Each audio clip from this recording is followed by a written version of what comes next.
ओम।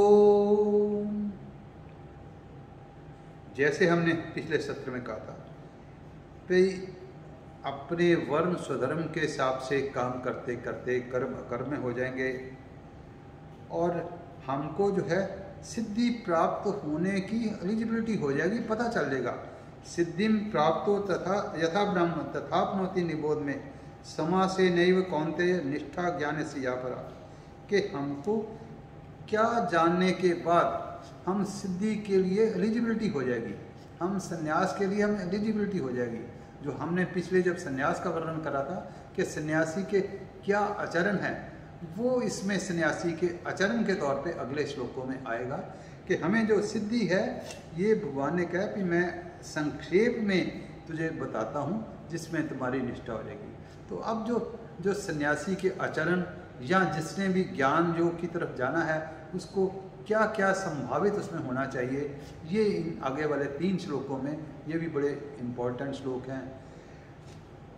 बुद्ध्या विशुद्ध्या युक्तो धृत्यात्मा नियम च शब्दान दिन विषयान त्यक्त्वा राग देशो विदस्य च विविक्त सेवी लघ्वाशी यत वाक् काय मानसा ध्यान योग परो नित्यम वैराग्यम समुपाश्रिता अहंकारम बलम दर्पम कामम क्रोधम परिग्रहम विमुच्य निर्ममा शांत ब्रह्म भूया कल्पते। तो इन तीनों श्लोकों में बहुत से ऐसे दिए हैं कि जो कि एक सन्यास बनने की पात्रता जो सन्यासी के आचरण में आना चाहिए। अंतःकरण उसका शुद्ध होना चाहिए, उसके नीम संयमित होने चाहिए, उसको इंद्रियों के संयोग से इंद्रियों में फंसना नहीं चाहिए, इंद्रियों के विषयों में विविक्त सेवी एकांत में भी रहना का उसको आदत होनी चाहिए, लघ्वाशी कम खाना चाहिए, उसका मन बुद्धि सारी संयमित होनी चाहिए, उसका नित्य भगवान की तरफ ध्यान रहना चाहिए, उसको वैराग्य के आश्रित रहना चाहिए, संसार के आश्रित नहीं, वैराग्य के आश्रित। वैराग्य के आश्रित मतलब भगवान के आश्रित रहना चाहिए।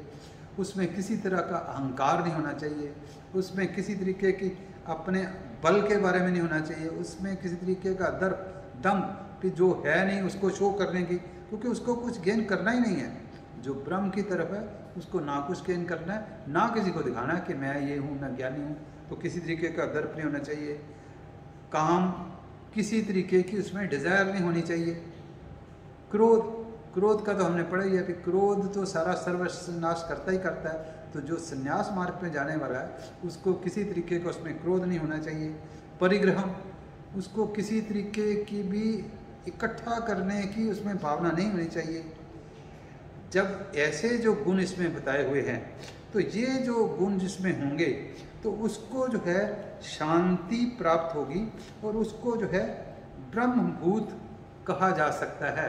ब्रह्मभूत का अर्थ अगले श्लोक में आएगा कि ब्रह्मभूत का अर्थ ब्रह्म में रति है, ब्रह्ममय नहीं है। अभी ब्रह्मभूत जो कहने से कि ब्रह्म रूप बना हुआ है, अभी ब्रह्म हुआ नहीं है।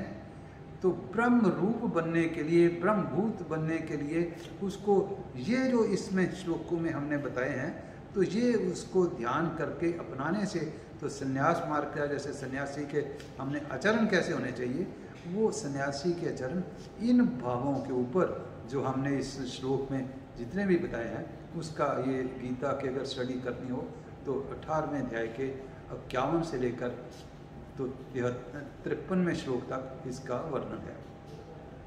तो अब जब आया कि ब्रह्मभूत प्रसन्नात्मा न शोयति न कांक्षति सम सर्वेषु भूतेषु मद भक्तिम लभते पराम।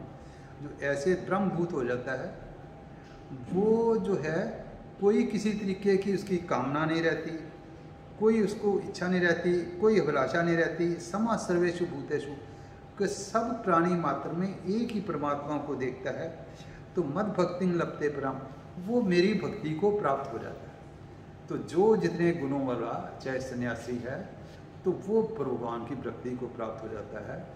जो भक्ति एक तरह का साध्य है, जो ज्ञान है ये साधन है, कर्मयोग भी साधन है, भक्ति योग साध्य भी है साधन भी है। अपने आप में ये तीनों जो हैं साधन भी हैं, पर प्रायः जो है कर्मयोग भी साधन है और ज्ञान योग भी साधन है।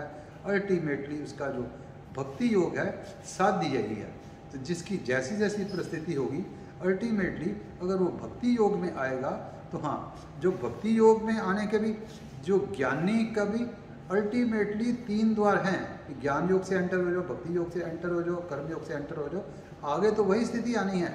परंतु फिर भी जो रास्ते में जो ज्ञान योग वाला है उसको तत्व के साथ मिल जाएगा, उसको तत्व की समझ लग जाएगी, भगवान के साथ मिल जाएगा, परंतु उसको अनंत आनंद की प्राप्ति नहीं होगी क्योंकि उसको भगवान के दर्शन नहीं होंगे, क्योंकि उसमें अभिलाषा ही नहीं थी।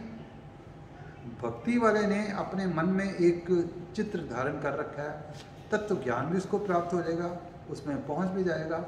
जैसा उसने भगवान का रूप धारण कर मन में धारण करा है उसको वो मिल जाएगी, उसको अपना प्रयास भी नहीं करना पड़ेगा। वो जैसे ज्ञानी को तो अपना हर टाइम जैसे 17 गुण बताए हैं, ये ध्यान करके चलना पड़ेगा, आप मैं विचलित ना हूँ तब उसे ज्ञान होगा। जो भगवान का भक्त है जिसने सारा भगवान को सरेंडर ही कर दिया, उसको किसी चीज़ का ध्यान भी करने की ज़रूरत नहीं है, उसका अपना तो कुछ है ही नहीं, संसार भी भगवान है। वो जो भगवान उससे करवाता जाता है करता जाता है तो वो भगवान पे डिपेंड करता है। तो इसलिए उसकी रक्षा भगवान करते हैं। उसको जो कर्म योग वाले से तो धीरे धीरे संसार से संबंध विच्छेद होते हैं, ज्ञान योग वाला सत और सत में डिस्टिंक्शन करता है, भक्ति योग वाला कोई डिस्टिंक्शन नहीं करता, वो कहता है सब भगवान ही है, सब मेरे भगवान का ही है, मैं ही अपने भगवान का हूँ। तो उसकी भगवान जो ध्यान करते हैं उसका भगवान का ध्यान करते हैं, चाहे तीनों ही एक जगह पहुँचते हैं, परंतु भक्ति योग फिर भी जो है आसानी के कारण भगवान इसकी रक्षा करते हैं, शायद साधारण आदमी के लिए वो ठीक है। फिर आगे इसका आता है भक्त्या माम अभिजानाति यावन तत्वता। तो जो भक्त है वो मेरे को जैसा मैं हूँ, जितना मैं हूँ, सारा जान लेता है। ये ऐसा है जो सगुण वाला तो जान सकता है कि भगवान ऐसा है, ऐसा ऐसा है, निर्गुण वाला निराकार वाला जान ही नहीं सकता, सगुण निराकार वाला जान सकता है। तो ये जो भक्ति के माध्यम से जो जाएगा तो सगुण निराकार वाला होगा, उसके जो भगवान के सारे समग्र रूप को भक्ति वाला ही जान सकता है, क्योंकि दूसरा समग्र रूप में भगवान को जान ही नहीं सकता। जो साकार वाला है वो निराकार को जान सकता है, जो निराकार वाला वो साकार को जान ही नहीं सकता, उसके लिए साकार एग्जिस्ट ही नहीं करता। तो जो साकार वाला है वो निराकार को जान सकता है, फिर साकार भगवान भी है तो निराकार भी है। तो इसलिए ये जो ऐसा करके अगर साकार भगवान की जो पूजा करने वाला निर्गुण सगुण निराकार की उसको सारा समझ लग जाए कि भगवान क्या है, समग्र रूप है, तो ये जब वो संन्यास में भी एंटर हुआ पर उसके बीच बीच में उसको भक्ति के भी मार्ग का पता चल जाएगा और भगवान उसको अपनी शरण में लेंगे। फिर इसमें आता है सर्वकर्मान की सदा कुर्बानो मद विपाशता मत प्रसादाद वापनोति शाश्वतम पद्मव्ययम, के सारे वो मेरे आश्रित रहकर कई कर्म करेगा, उसको मैं अपने प्रसाद से अपनी कृपा से शाश्वत पद और अव्ययम पद, अव्ययम जो दोबारा ना आने वाला सदा वहीं पर रहना है, शाश्वत सदा, उसमें मैं भगवान कहते हैं उसको मैं ले जाऊंगा। फिर आगे आता है चेतसा सर्वकर्माणि मई संन्यास्य मत्परा बुद्धि योग मुपाश्रित्य मच्चित्ता सत्यम पर, कि जिसने संपूर्ण कर्म मुझ में अर्पण कर दिए हुए हैं और बुद्धि योग के कारण समता में आ गया हुआ है, वो मुझ में चित्त वाला हो। इसमें 2 रूप हैं, एक तो है हमें 2 प्रयास करने हैं कि एक पहले श्लोक में जो आया है कि भगवान के ऊपर आश्रित होना है, इस श्लोक में आया कि संसार से संबंध विच्छेद करना है बुद्धि योग से। तो ये दोनों चीज़ें होनी हैं, संसार से संबंध विच्छेद करना है, भगवान के साथ संबंध जोड़ना है। अगर हम भगवान के समक्ष हो जाएंगे तो संसार से तब भी संबंध ऑटोमेटिकली विच्छेद हो जाएगा, परंतु हमें जो प्रयास करना है यही करना है कि संसार से संबंध विच्छेद वो कर्म से, फिर कर्म हमने भगवान का ही संसार है, भगवान के लिए कर्म करने हैं, हमारा इसमें कुछ नहीं है उससे, और आश्रित भगवान के, फिर भगवान के आश्रित ही रहना है। तो भगवान से संबंध, संसार से संबंध विच्छेद, ये 2 फैक्टरों से हमने जो काम करना है। तो ये भगवान आगे कहते हैं मच्चित्ता सर्व दुर्गानी मत प्रसादा दृश्यसी अचेतम अहंकारम न श्रोष्यसी विनंक्षसी। तो सारे के सारे तुम मेरे को ही अर्पण कर देगा तो मैं तेरे को किसी तरीके के भी विघ्न आने नहीं दूंगा। परंतु यदि अगर तुम अहंकार के कारण ये जो मैं तुम्हें बता रहा हूँ ये नहीं मानेगा, जैसे शुरू में अर्जुन ने कह रहा कि मैं उनको मारूंगा, ये जो है उसको कुछ भ्रमित बुद्धि थी, वो भगवान कह रहे हैं कि अगर तो तू मेरी बात मान लेगा तो ठीक है, अगर तू नहीं मानेगा तो फिर तेरा कल्याण अहंकार के कारण नहीं मानेगा तो कल्याण नहीं होने वाला। अगर किसी को समझ नहीं है उसके कारण नहीं मानता, उसका कोई दोष नहीं है। अगर समझ होने के बाद अहंकार के कारण मानता है तो फिर वो गलत है। अगर वो भगवान कह रहे हैं अगर तू अहंकार के कारण कहेगा मैं युद्ध नहीं करना, अगर हम अहंकार के कारण कहें कि हमने ये कर्म नहीं करना, हमारा ब्राह्मण का कर्म है, किसी आ जाके हमको तो पाठ पूजा नहीं करवानी, अगर हम अहंकार के कारण करेंगे तो तब जो भगवान कहते हैं कि वो मेरे को प्राप्त नहीं होगा, करेगा वो दोबारा अपने आप वही करेगा, क्योंकि जैसी प्रकृति है वो वैसा का वैसा हम करना शुरू कर देंगे। जैसे हम लोगों ने सर्विस में देखा है कि अगर एक की जगह दूसरी जगह ट्रांसफ़र हुई है, जो उसके भाव थे चाहे उसको जो मर्जी समझा के भेज दो कि ऐसे करना चाहिए, ऐसे करना चाहिए, ऐसे करना चाहिए, कुछ दिनों के बाद जो उसके नेचुरल स्वभाव वाले हैं उसी तरीके से स्टाफ को कंट्रोल करेगा, उसी तरीके से उसके एक्शन हो जाएंगे।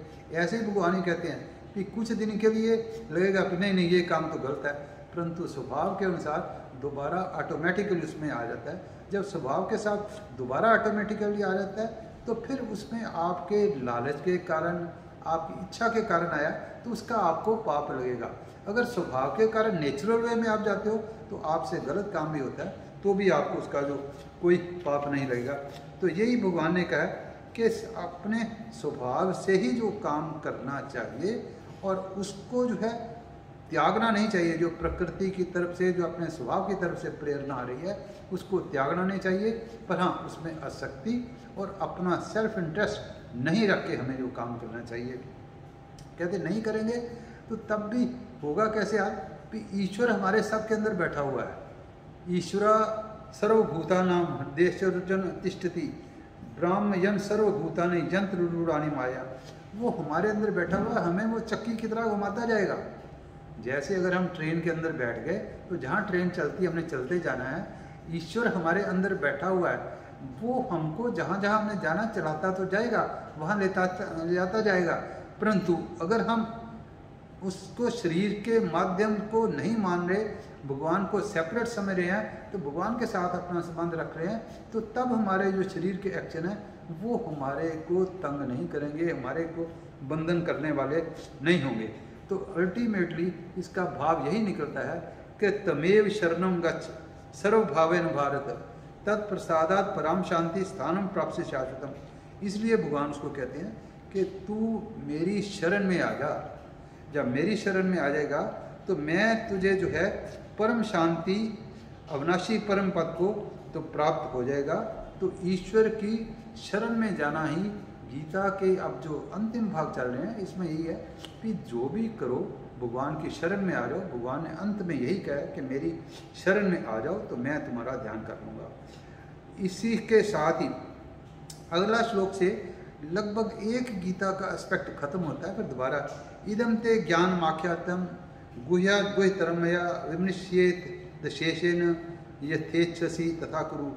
ये जो मैंने तुझे भगवान अब एक्चुअली एक तरह से अंतिम श्लोक था कि भगवान ने कहा कि इसीलिए तू ये मैंने तेरे को गुह्यतर जो ज्ञान बताया है इसको तुम सोच के जैसा तुम ठीक समझता है वैसा कर। इसके साथ जो भगवान ने यहाँ पर गीता एक्चुअली ख़त्म है, पर ख़त्म है नहीं, इसका हमको भाव समझना है कि ख़त्म नहीं करी।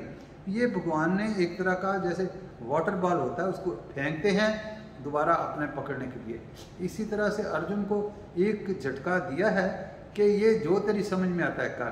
परंतु अगले वाला सत्र में हम उसको करेंगे कि वो उसको भगवान बताना चाहते हैं कि जो मैं तुझे जो बता रहा हूँ तो मैं जो तुम्हारे सामने साकार रूप में हूँ उसको भी अगर ध्यान कर ले। अगर ये सपोज करो इनडायरेक्टली कुछ कम समझ लगी है, कुछ नहीं लगी, तो ये जो तेरी समझ में कर, तो उसका अर्थ यह है कि जो तेरे को समझ में लगता है वो कर, नहीं लगता तो मेरे को दोबारा जो है समर्पण कर। तो ये वाला हम जो है दोबारा यहाँ गीता एक तरह से एक बार खत्म हो गई, पर अगले 2-3 श्लोक में दोबारा गीता को उस परिप्रेक्ष्य में कि भगवान साकार के परिप्रेक्ष्य में अर्जुन को समझाने का प्रयास करते हैं। सर्वे भवन्तु सुखिनः, सर्वे सन्तु निरामयाः, सर्वे भद्राणि पश्यन्तु, मा कश्चित् दुःखभाग् भवेत्।